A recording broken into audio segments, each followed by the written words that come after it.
আসসালামু আলাইকুম রহমতুল্লাহি বারকাতু। Good evening everyone. আমি সন্ধ্যাবেলা চলে আসছি গঙ্গারামপুর বাস স্ট্যান্ডে।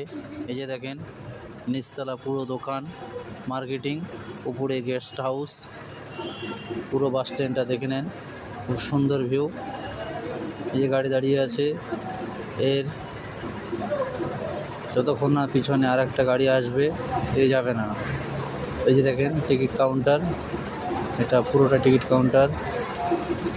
এই দেখেন গাড়ি দাঁড়িয়ে আছে। এই যে একটা গাড়ি আসলো,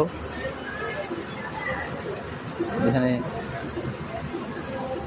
কলকাতা, রায়গঞ্জ, শিয়ালদা পরিপূর্ণ গাড়ি পাওয়া যায়। এই যে আগের গাড়িটা এবার রওনা দিবে। এই যে দেখেন, যদি বন্ধুরা ভালো লাগে থাকে আমার চ্যানেলটাকে সাবস্ক্রাইব করে দেবেন।